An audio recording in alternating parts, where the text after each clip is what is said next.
Coming up on today's Locked On Hawkeyes podcast, Trent Condon joined by LeShun Daniels. We recap the weekend that was for LeShun. He was the honorary captain in the matchup against Northwestern. We'll talk about that experience and what it was like for him. Purdue on up next. What are the Boilermakers' problems? How have they continued to dominate the Phil Parker defense? We'll get into that and a whole lot more, all coming up on today's Locked Guys podcast. Are Locked On Hawkeyes, your daily podcast on the Iowa Hawkeyes. Part of the Locked On Podcast Network, your team every day.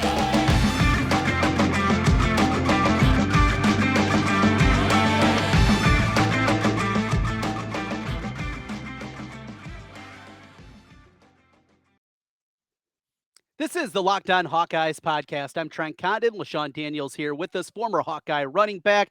After a weekend that he was honored as the honorary captain, got to go out to midfield, talk to the team a whole lot more. We will get into the details here today. Thanks for making Locked On Hawkeyes your first listen each and every day. Big thank you to everybody out there on the podcast side of things. Rate and review if you can. 5 stars, of course, is what we're always looking for. And on YouTube, make sure to hit that subscribe button as we get in front of more and more Hawkeye fans. Well, LeShun, quite the weekend. We tried to get you on Friday. You're hanging out in the car, getting ready to talk to the team. The connection was a little wonky, so we didn't get a preview of what it was like, but a chance to review what we saw. So let's talk about it. A breakdown of just the way the weekend went, starting with Friday. You get into Iowa City, said first time you'd been there for a while, and a chance to talk to the team. So break it down a little bit. In fact, before we would get there, how did it come? How did you find out that you were going to be the honorary captain? Yeah, so for starters, this was a couple weeks ago. I'm pretty sure Coach Ferentz meant to call me, but called my dad, since we have the same number, so it probably showed up the same in his phone. Uh-huh. And my dad was like, "Oh, Coach Ferentz has called me or whatever." And I was like, "What did he want?" and whatnot. And then, literally 2 seconds later, like, he calls my phone and stuff. And then he was just like, we caught up on the phone, and he's like, "Yeah. I got a job for you though, or whatever, blah, blah, blah." I'm like, "Yeah, sure, no problem. What is it?" And he's like, "Oh, I want you to be honorary captain for upcoming week." And I'm like, "Oh yeah, for sure." No hesitation or whatever, right? Like, yeah, I'll go up there and be honorary captain. Yeah, this is a pretty cool honor. So that's how it happened. Which was obviously I was pretty excited for it. And then on Friday we drove from Chicago down to Iowa, got there, and then obviously got like all the logistics and all that stuff. Um, my itinerary, all that jazz. Talked with Coach Ferentz a little bit before the team meeting and everything, just obviously, kind of get caught back up. Obviously, he got a chance to meet the family, because like he hasn't met my daughter yet. None of the coaches have met my daughter yet, right? Because it's been so long since I've been there. Mhm. So they got opportunity to meet her, and then yeah, then we just got up and rolling, and I obviously got the opportunity to talk to the team, which was pretty cool. No doubt about it. So, what was the message? Because it worked. I mean, how about that performance offensively? I mean, the offense was clicking. It was 4 first half possessions. They score every time. We didn't even see Tory Taylor in the first half of the game. We got to bring you back every week, LeShun. Yeah, that's what everybody was saying. No, I mean, I think obviously they did a great job preparing leading up to the week. And uh for my message, I really obviously just try to keep it simple because I mean, at this point in time in the season, like there's not too much that I can say that they haven't already heard yet, right? Up to this Mhm. point, right? At least from everyone in the building, right? Because I know Coach Ferentz loves his speeches, especially on Wednesday team meetings, right? Like he loves, get the messages out just so the team like his idea, like here's what we got to be, here's how we got to be focused on, this is how we're gonna win on Saturday. So you see, I just went in, kind of echoed a bunch of that stuff, uh, and then obviously I kind of relate it back to my experience, right? When I was in school. So obviously they're kind of going through a similar rut. It's not the exact same, but similar, right? I mean, 2015, right? 12-2 regular season. I mean, 12-2 year. Big Ten West champs, Rose Bowl appearance, top 10 team, all that jazz, right? And so going into the next season, right? It's like, yeah, there's expectations around us right now. It's like okay, like, can this become the new normal and all that jazz? And then obviously following season 2016 didn't quite go as well, right? We were a very hot and cold team. There was games that year that we a couple games that we definitely should not have lost, right? And we continued to battle and fight, but we never really got it clicking, right? Until that Michigan game, right? And Mhm. I try to just relate it back to that. Like, hey, we had to do a bunch of gut checks, right? Everyone on the team, right? Whether it's from, senior captains like myself or scout team players or coaches, right? Like, we had to get back to really playing that Iowa brand of football, which was obviously being smarter, being tougher, and obviously more physical than the opponent, right? And um, obviously making plays when those opportunities come about. So I kind of just relate that back to the team. Like, hey, you guys have your backs against the wall, right? It's been a while since you've had 4 regular season losses, right? A bunch of you guys are in a lot of new territory. So as you guys are learning, nothing's given to you. Not in college football, definitely not in the Big Ten. Um, and you guys obviously are experiencing that this year. So uh playing that Iowa brand of football, smart, tough, and physical, isn't going to guarantee you anything, but it's going to put you in a pretty good position to win a football game. And think they obviously all took the message really, really well. And then obviously they went and showed it on Saturday, right? I mean, the offense was doing a fantastic job, especially running the football. Offensive line was coming off the ball and moving people around. And, I'm not going to obviously downgrade the performance by saying it was against Northwestern because, again, right, it's hard to win football games, college football, no matter who you go against, right? And obviously Northwestern's a Big Ten team. So for them to come out there and play the way they did was obviously very, very impressive.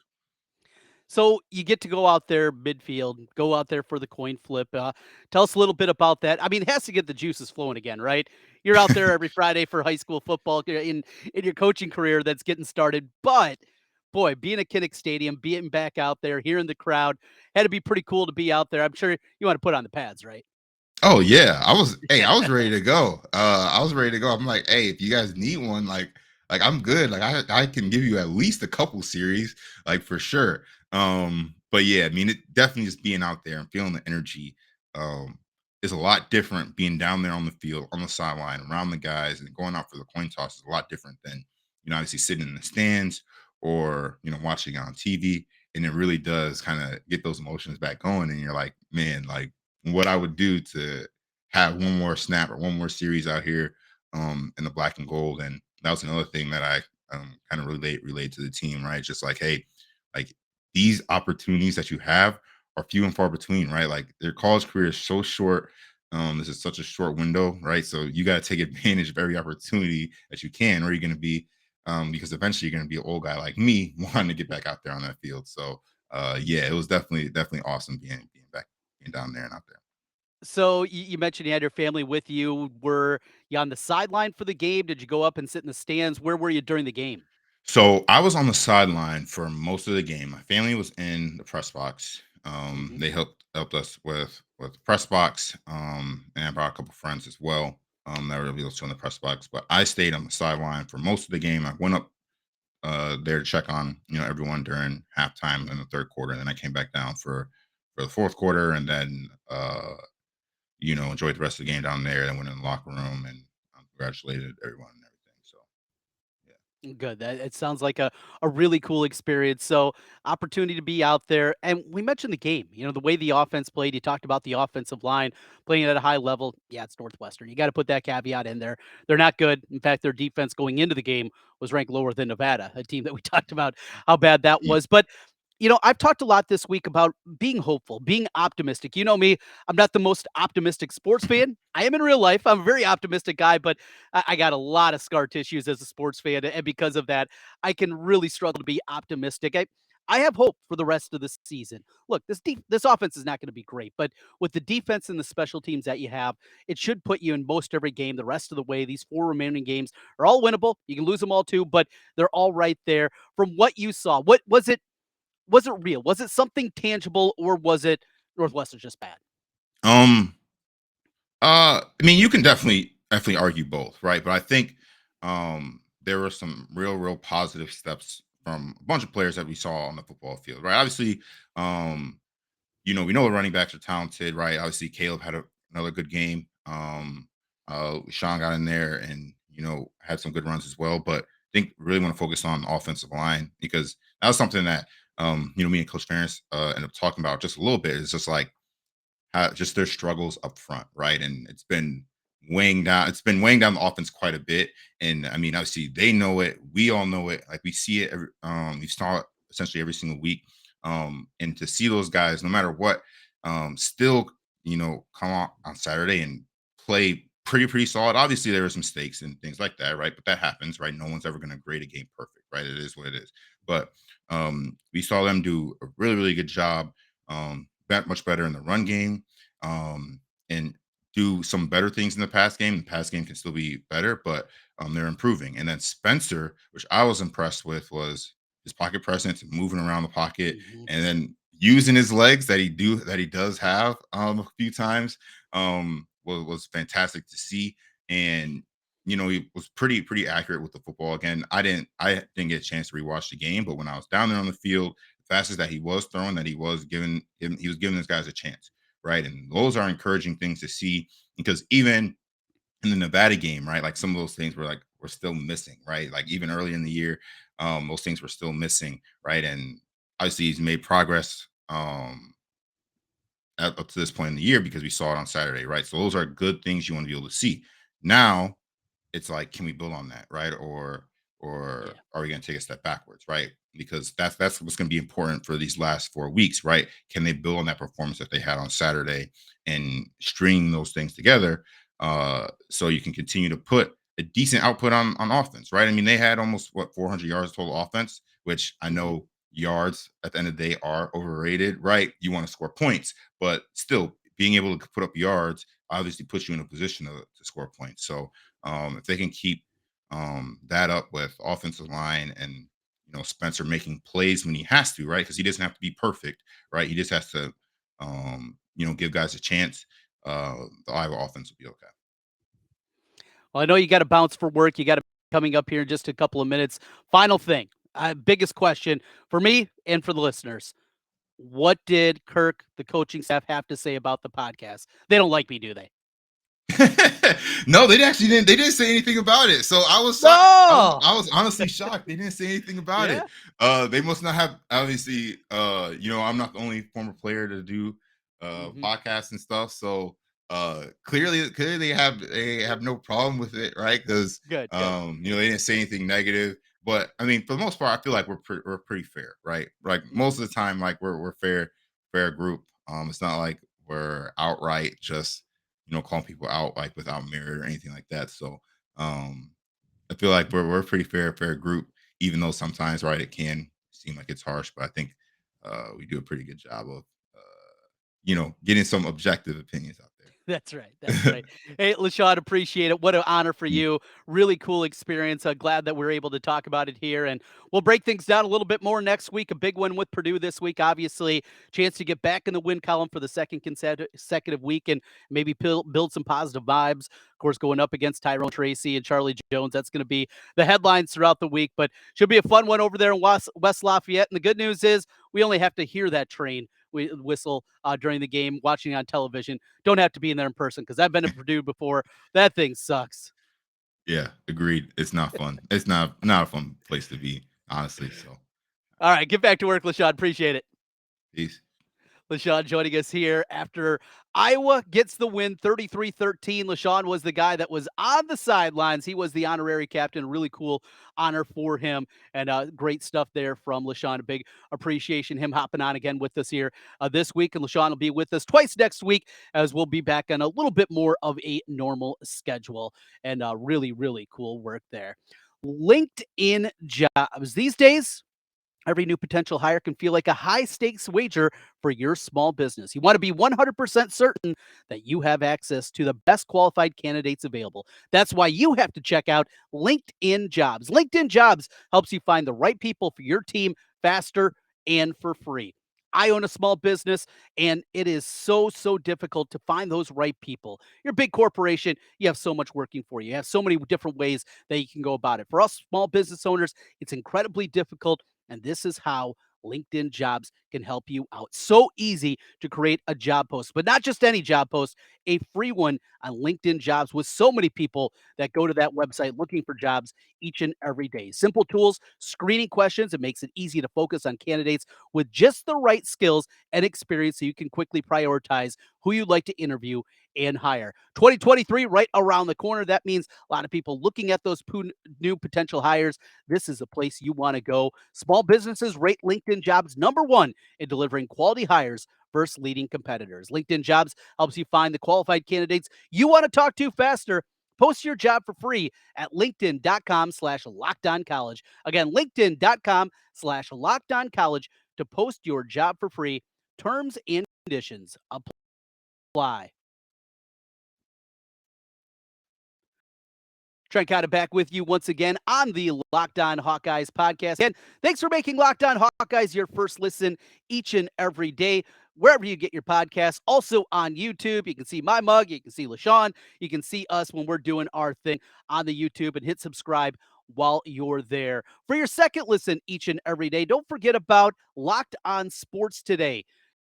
Locked On Sports Today gives you the biggest stories of the day, instant reactions, big game recaps, and their take of the day. Available on the Odyssey app, YouTube, or wherever you get podcasts. As we continue here, a look forward now to the matchup with Purdue, as we were just talking about with LeShun, this Purdue team, something that is continuing to be one of the more kind of baffling teams that Iowa plays against throughout the years. And you go, of course, when you're taking on the heavy heads, the Ohio States, the Penn States, the Michigans of the world, you know the difficult nature of those games and what it's going to be, and just how difficult those matchups are going to be. Northwestern, they've had Iowa's number throughout the years, certainly not the case on Saturday, but Purdue is a different one. Now, when we first had the division split in the Big Ten with the addition of Nebraska, when the Big Ten went out and they said, you know what we're going to do? We're going to create these divisions. Now, the legends and leaders, the naming of them didn't work out very well. I mean, it was widely panned. People made fun of it. It was a pretty easy mark, right? Because the Big Ten at times a little highfalutin. I think they're better than everybody. All right, those things are going to happen. All right, all well and good. Get it? Absolutely fine with it. That's the way it's going to be. But the idea behind it, creating two divisions, not by geography, but looking at history. Now, the programs that historically work together, creating balance, because we have not seen balance with the East and West. Well, when they did that, they also had a team that was your protected rival. And there were some easy ones, right? There were ones that made a whole lot of sense. Of course, you had Michigan, Ohio State, you had all those different ones that make sense. It was Wisconsin and Minnesota that were together. All of them made a whole lot of sense from the teams from the other division that you weren't going to play every single year. And it came down to the end, and Iowa was left with Purdue. Now, Iowa and Purdue have played for a long time since Big Ten membership has began for both of those teams. They played a ton, but it was never a real rivalry. And it's still not a rivalry in the same vein as obviously Minnesota playing for the Pig, Wisconsin, and just how good those programs have been, Iowa, Wisconsin throughout the years. For the people in the Quad Cities, I know Illinois is a big deal, Nebraska, those are different kind of rivalries. They created this rivalry, what wasn't really a rivalry, and there was a lot of jokes that were made about that, and Iowa's biggest rival, Purdue. Well, it is a rivalry now, though. And it's a rivalry for a couple of different reasons. First, of course, of what's happened and transpired during the offseason. First, Tyrone Tracy. Look, Tyrone Tracy last year, he struggled. It was not the same guy that we've seen in the past. He was not the same football player that we saw early in his campaign. I mean, you think back when he had that big touchdown early in his career against Wisconsin, 75-yarder. That guy disappeared last year. And you look at his numbers this year, he's averaging 7 yards a catch.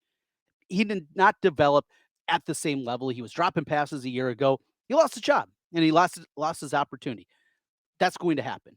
And he transfers and everybody understood it. It was all well and good. He was also, remember, he came back last spring for Iowa's open spring practice at the end of spring ball, and he was there. You know, a lot of people still had a lot of good things to say about Tyrone Tracy. You got that. But what ratcheted up, I think, is Charlie Jones. First of all, Charlie Jones not leaving after the semester, not leaving, as you're going through winter workouts and getting ready. He went through spring football on top of it. And I think that rankled some people. And I'm sure it rankled some people inside the football offices at Iowa. It's not leaving. Guys are going to leave. Guys are going to transfer. Go to a better spot. Give yourself a better opportunity. Those things all make sense. We, as fans, I think, can all understand that. But to go through spring practice and then leave, left a sour taste in a lot of people's mouths. You end up at Purdue on top of it, and the struggles that Phil Parker's defenses have had against Purdue. He's made the right choice. Charlie Jones made the right choice. There is no doubt about it. I believed at the time it was not a smart one. I thought his only chance of sticking in the NFL was going to be as a return specialist. And because of that, and because of how good LeVar Woods' special teams are throughout the year, I thought he was making a mistake. I was dead wrong. And I'm fine saying when I'm dead wrong. The dude is one of the top receivers right now in the country. He's got over 70 catches, over 800 yards, 9 touchdowns on the year. He's a big play receiver, and he is showing the next level that, yes, he can also play receiver. He is not just a return special. There is more to his game, something that obviously wouldn't have happened at Iowa, even if he was out there playing every single snap. And I'm sure he would have been out there this year, a majority of the year, and especially early in the year from what we saw. Right now, Charlie Jones doesn't have 72 catches. He doesn't maybe even have half those catches with how much this Iowa offense has struggled. He made the right choice, but it's the way that this played out, I think, that rankled some people. Went, played for a childhood friend, the quarterback there, Aiden McConnell, who is really, really good in himself. You know, this is a guy that is not athletic, not a guy that moves around a lot. He's just a big time arm, big time talent. So let's look at the numbers a little bit deeper and how this Iowa team has struggled so much throughout the years. One of the biggest things that they do against Phil Parker's defense is they exploit when they find a matchup. First, a matchup that they like. And they're going to go there time in and time out. From David Bell, play after play after play. If there is something in the Iowa defense that is a hole, be it against zone coverage, be it some cover four that they're playing, different defensive schemes that Bill Parker runs, that is one thing. If Jeff Brom finds something that is a loophole, if you will, he is going to exploit it. A lot of coaches don't do that, which is kind of crazy to think about, but it's the reality. They don't just continually go to that well, and especially in the passing game. Jeff Brom, he's not scared to do that. He will continue to do that time in and time out, and that has been a problem for Phil Parker and the defenses to adjust. In fact, you go back, I mentioned not just the last couple of years with the Rondell Moores and the David Bells of the world, but going back to that French receiver, Nagamu, I think is what it was. That dude, Iowa actually did evolve. They did change what they're doing schematically. You know, they're moving different cornerbacks around. They're moving guys to the other side of the field, something that it doesn't matter if they have Desmond King over there. They do not flip sides for their top cornerback. They play sides defense. And you're on the right side, you're always on the right side. You're on the left side, you're always on the left side. And they don't flip around. They even tried to change that, and that didn't work. I believe Phil Parker is going to have a game plan. I think the game plan maybe is going to look very similar to what it was against Ohio State. A lot of man coverage on the outside, extra guys coming, more blitzing than you're used to with an Iowa defense. I think that's going to be part of the game plan. That is what we have coming up on Saturday. It's 11 a.m. Central kickoff. That game will be televised on FS1. Should be a great one there and a chance for Iowa. The win against Northwestern, it was fun, but it is what it is. That was a bad football team. Iowa was able to beat them. That's great. But there needs to be more. And certainly with more, you look at what this team is and what they're going to be and a chance to get not just bowl eligible, but really show tangible improvement in the final month of the season. It's a big month. November's always a big one. You want to be playing your best football at the end of the year. Kirk talks about that all the time, and we will see if that's the case. It's a chance here against Purdue. We're going to break them down numbers-wise. What is this Purdue team doing this season? We talked about Charlie Jones. We talked about what they've done this season. A deep dive into the numbers as we continue here. This is the Locked On Hawkeyes podcast.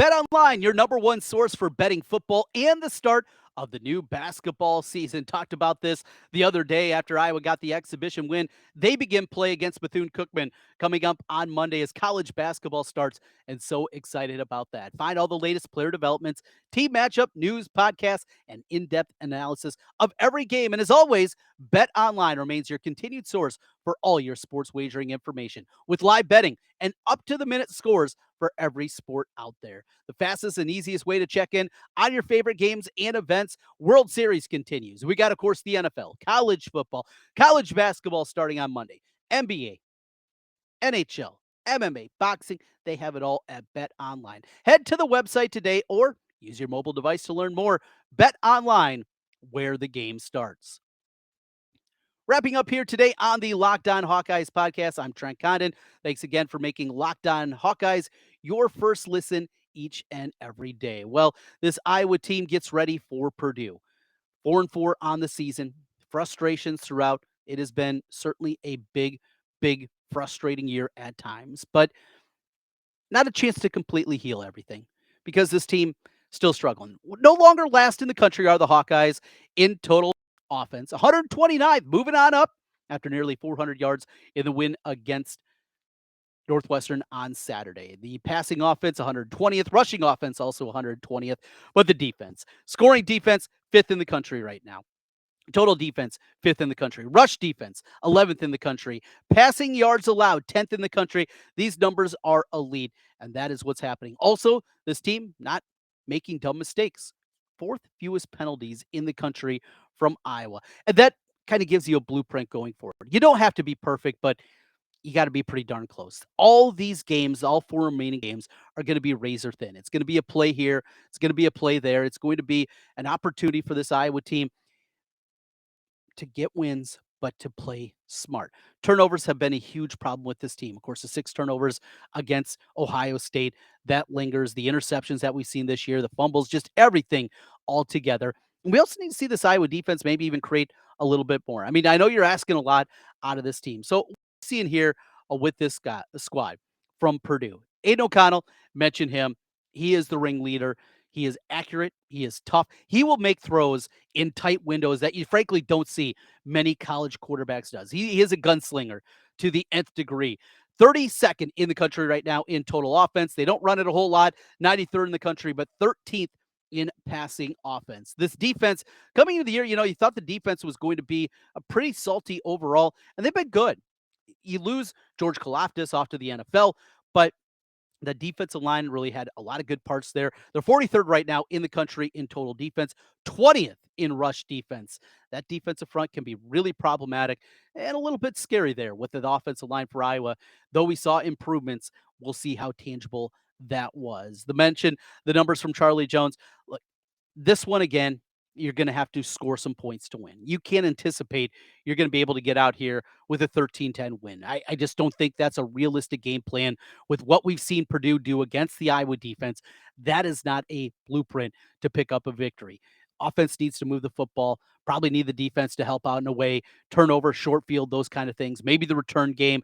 We'll see if there's anything maybe special also up the sleeve of the Iowa special teams this week, some gadget plays and the like. Loved what we saw out of the offense, loved the sweep motion, not just using it from time to time, making it a big part of what you're doing offensively. There's a chance to win this football game. 4.5 is currently the number. That's where it is at BetOnline. That thing opened up when the opener came out. Purdue, a touchdown. What does that normally mean when you see a point spread move that quickly?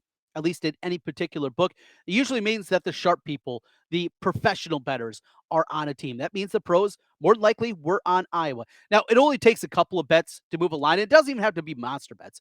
Circa, they're a place that allows $10,000, $20,000, $40,000 getting close to game day on particular games. It's not just a whale coming in there and betting that, but it's also about the respected bettors. And if somebody that they really respect comes in and they fired Iowa, they'll be very quick to adapt and change things. So something to keep an eye on there, but it does tell you, hey, a lot of people, at least some of the pros this week, they do like this Iowa team. An opportunity at minimum to keep it close, have a chance in the game against Purdue. Again, currently 4.5 is the number. And coming up on tomorrow's show, Jace will stop by. We'll break things down with him. Get ready for Purdue. We're talking football. We're talking more basketball as well. Talked about it after the game Monday night and the exhibition win against Truman State. That thing was a lot of fun to see that squad out there. Get a look at some of the fresh faces. Get to see Josh Dix out there. Really impressed by what we saw out of him. He's got some bounce to him. Of course, Tony Perkins, who is a revelation and the potential new point guard now going forward for this Iowa team. What they do with that. So many different ways that they can beat you. This is going to be an Iowa basketball team very similar to some of the ones we've seen in the past. They're going to have to outscore teams, but that's all right. Going to be an entertaining brand of basketball. That's coming up here as we continue on the Locked On Hawkeyes podcast each and every day. Your team every day on the Locked On Network. Thanks for making Locked On Hawkeyes your first listen today. For your second listen today, check out Locked On Sports Today. From the games that matter to the most and biggest sports stories, in sports. Go beyond the scoreboard and behind the scenes with local experts and insights only Locked On can provide. Locked On Sports Today, available on this app, YouTube, or wherever you get podcasts. We'll talk to you again tomorrow.